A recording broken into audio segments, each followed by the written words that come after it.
Bismillahirrahmanirrahim. Assalamualaikum warahmatullahi wabarakatuh.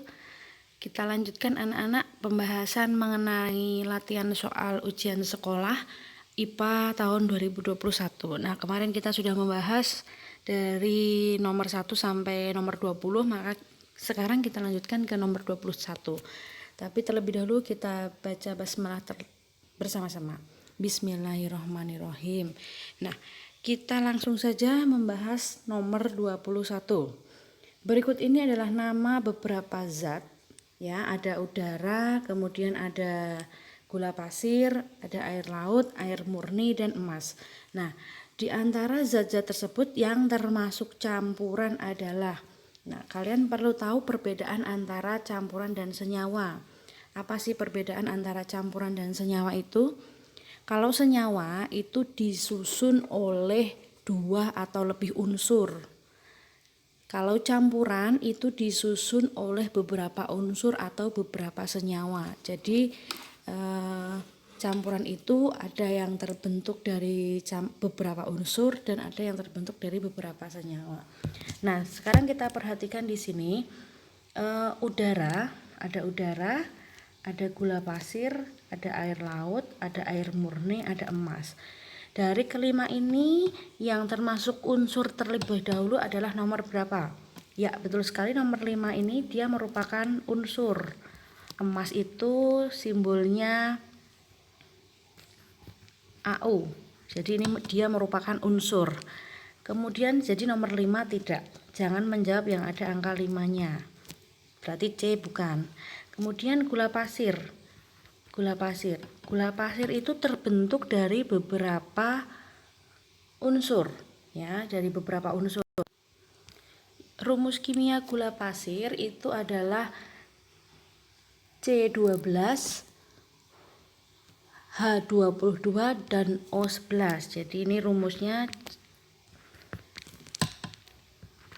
C12. Jadi gula pasir itu terbentuk dari unsur karbon, unsur hidrogen, dan unsur oksigen. Jadi nomor 2 juga salah. Jangan jawab yang ada angka 2-nya. D salah, B salah. Berarti otomatis jawabannya yang A. Nomor 1 dan nomor 3 air.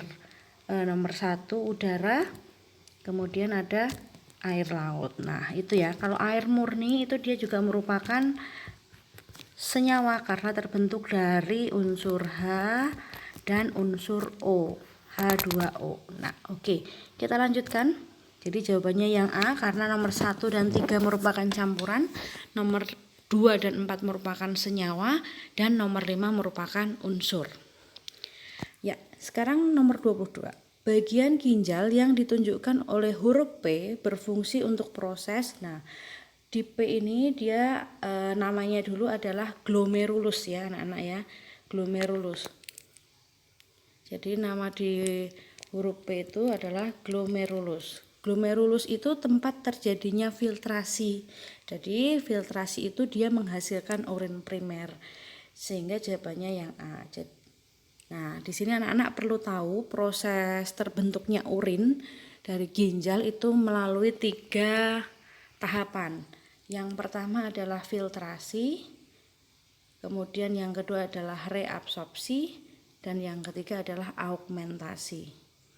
Ya, filtrasi itu menghasilkan urin primer, reabsorpsi itu menghasilkan urin sekunder, dan augmentasi itu menghasilkan urin yang sesungguhnya. Jadi kalian perlu tahu ketiganya ini, FRA, filtrasi, reabsorpsi, dan augmentasi. Oke, kita lanjutkan. Hormon yang terlibat dalam proses menstruasi dan fungsinya yang tepat. Nah,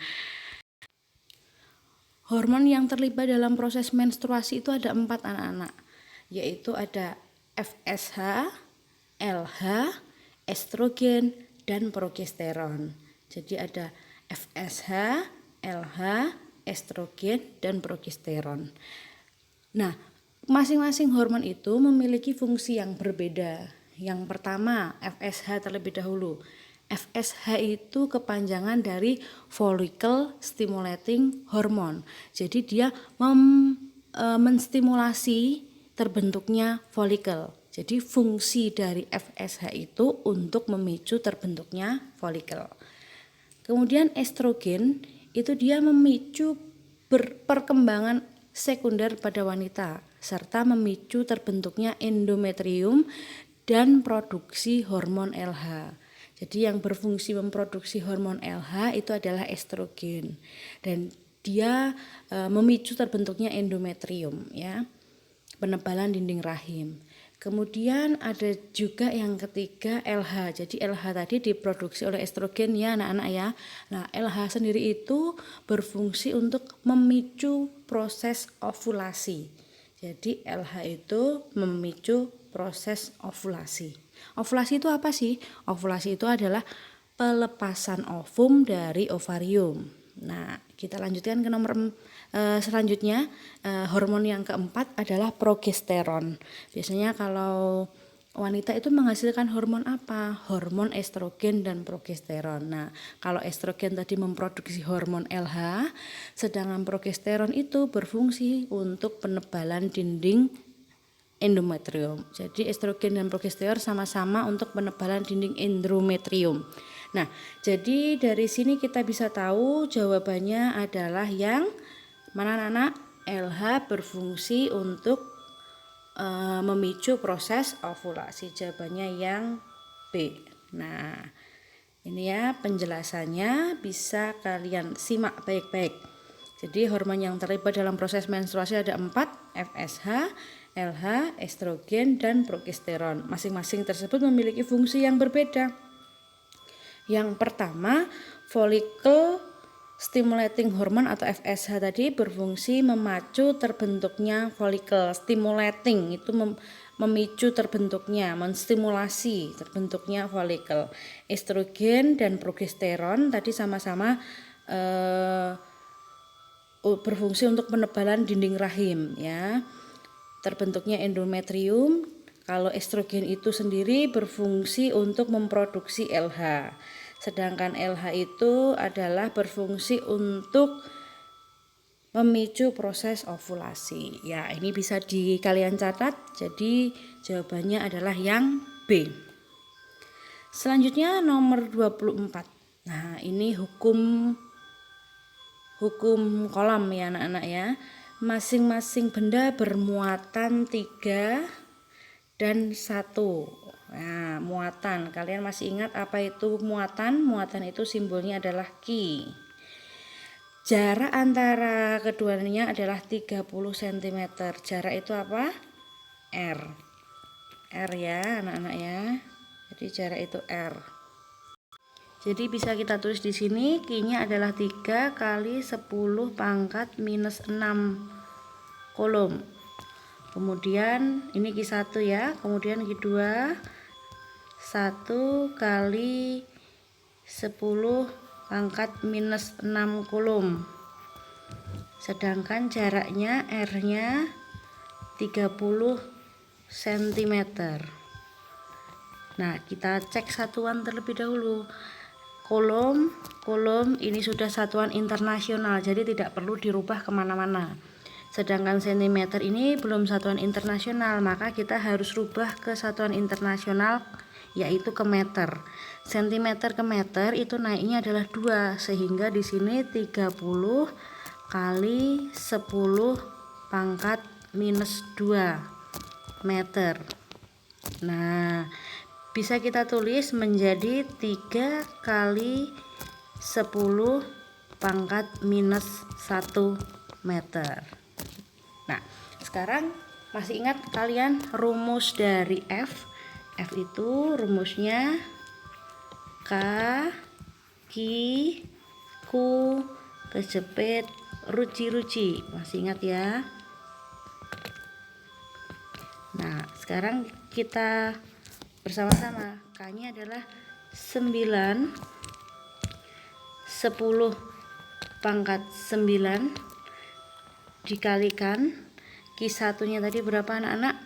3 10 pangkat min 6 dan Q2 nya adalah 1 10 pangkat min 6. Berarti ini 3 kali 10 pangkat min 6 dan 1 kali 10 pangkat minus 6 per R nya adalah 3 kali 10 pangkat minus 1 kurung tutup kuadrat.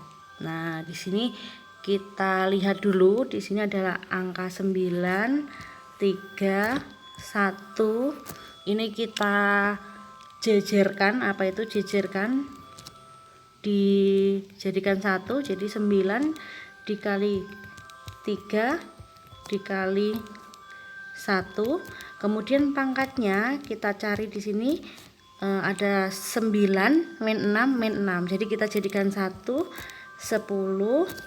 9 min 6 min 6. Nah, begini per 3 kuadrat. 3 kuadrat. 3 kuadrat berapa? 9. Oke.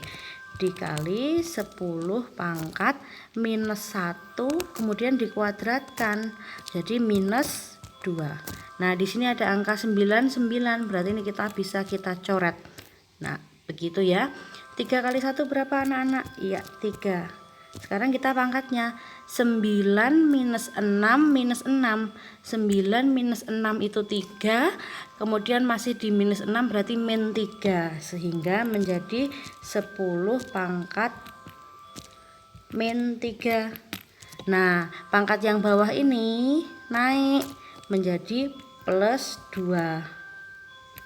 Plus 2. Oke, berarti jawabannya sama dengan 3 kali 10 pangkat minus 1 Newton. Kita cek 3 kali 10 pangkat minus 1 Newton, berarti jawabannya adalah yang A. Begitu ya anak-anak ya. Ya. Oke, kita lanjutkan nomor 25. Gambar di bawah ini adalah salah satu cara membuat magnet dengan cara mengaliri arus listrik searah yang dililitkan pada batang P dan H. Nah, masih ingat ini elektromagnetik ya, elektromagnetik. Kita ingat menggunakan kaidah tangan kanan. Tangan kanan menggenggam ke kumparan sehingga arah putaran keempat jari menunjukkan arah arus, arah ibu jari menunjuk ke ujung yang menjadi kutub utara. Nah, karena ini arusnya ke arah kanan, berarti genggaman tangan kita ada di belakang besi, sehingga kutub Q yang kita tunjuk adalah menunjukkan kutub utara. Jempol kita kan, jadi tangan kita ada di belakangnya besi, jadi kutub Q ini menjadi kutub utara ya anak-anak ya. Kita cek di sini, kutub Q ini menjadi kutub utara. Ini kutub utara, kemudian P-nya menjadi kutub selatan. Nah, P merupakan kutub selatan, Q merupakan kutub utara. Maka yang P itu menjadi selatan karena ini berdekatan dan saling tarik-menarik, dan Q menjadi utara. Q dan K kan tarik-menarik, sehingga yang K itu berarti selatan, L-nya adalah utara, sehingga jawabannya yang mana anak-anak? Ini kita cek lagi ke sini, yang K adalah selatan, K selatan, dan L adalah utara, berarti jawabannya yang B. Begitu ya. Kita lanjutkan ke nomor 26. Bakteri Rhizobium hidup menempel pada tanaman kacang kedelai. Interaksi yang terjadi pada keduanya ya, ini merupakan interaksi simbiosis mutualisme karena sama-sama menguntungkan ya. Nah, tapi bakteri itu dia akan mengikat nitrogen. Nah, fungsinya untuk kesuburan tanah bagi kacang dan mendapatkan makanan dari tanaman kacang tersebut.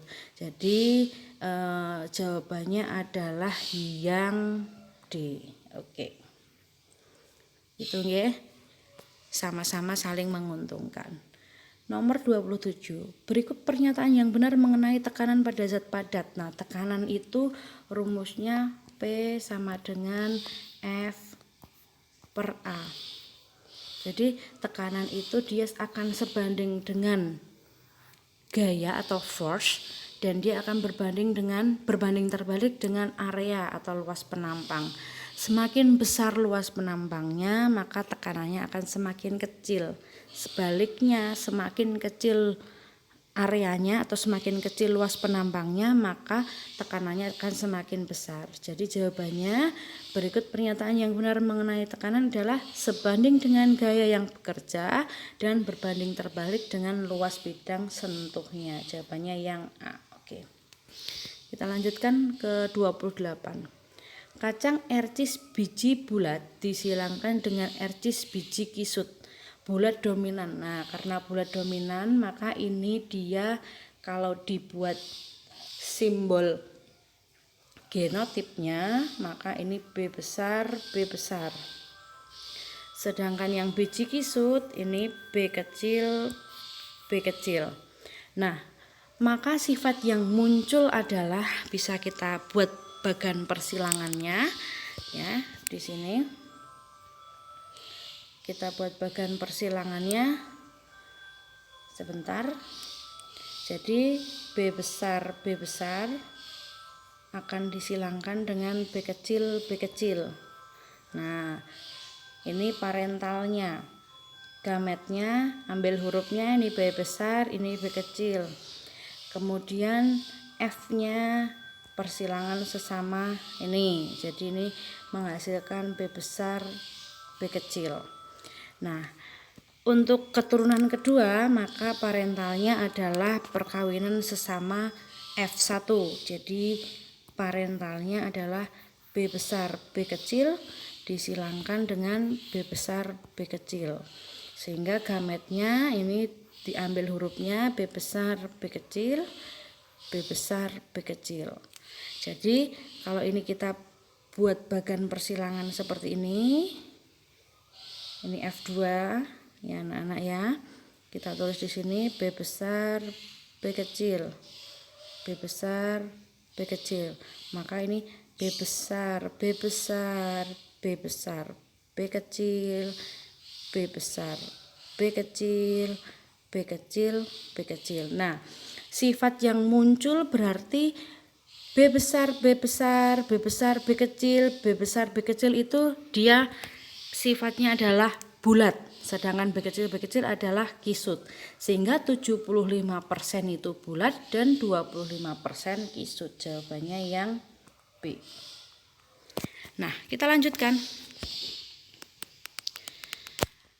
Pada masyarakat petani kedelai, maka untuk meningkatkan nilai gizi dan bisa memenuhi kebutuhan protein masyarakatnya, maka dapat menerapkan bioteknologi konvensional. Konvensional itu bioteknologi yang tradisional ya. Dia kebanyakan menggunakan mikroorganisme. Nah, kemudian contoh bioteknologi yang dilakukan adalah memanfaatkan, nah di sini ada Rhizopus, ada Neurospora Cytopila, ada Acetobacter, adalah Saccharomyces. Nah, ini mereka merupakan mikroorganisme. Nah, Rhizopus itu dia mikroorganisme untuk membuat tempe, betul sekali ya. Yang A itu berarti jawabannya betul. Neurospora Cytopila itu dia untuk membuat oncom.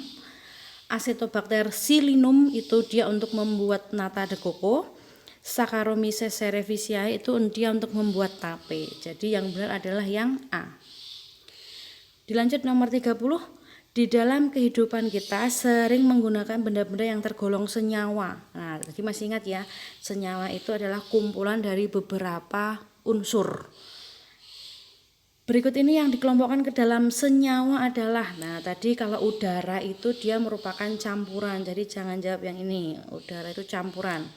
Kemudian adalah besi, aluminium, kuningan. Nah, ini dia merupakan unsur karena unsur ya, besi itu Fe, kemudian aluminium itu Al. Nah, berarti jangan jawab yang ada yang nomor C. Perunggu, asam sulfat dan cuka. Perunggu ini juga merupakan unsur. Jadi jawabannya yang B. Alkohol, gula, dan minyak goreng. Jadi senyawa itu merupakan gabungan dari beberapa unsur yang terbentuk melalui reaksi kimia. Alkohol, gula, dan minyak goreng itu terbentuk dari unsur karbon, hidrogen, dan oksigen. Nah, itu anak-anak ya. Demikian pembahasan di nomor 21 dan 30 sudah selesai. Semoga diberikan kemudahan, diberikan kelancaran. Kalian bisa mengerjakan ujian sekolah dengan lancar dan baik. Jangan lupa subscribe, like, dan komen YouTube SMP Badik Surakarta. Kita akhiri dengan bacaan hamdalah bersama-sama. Alhamdulillahirrabbilalamin. Assalamualaikum warahmatullahi wabarakatuh.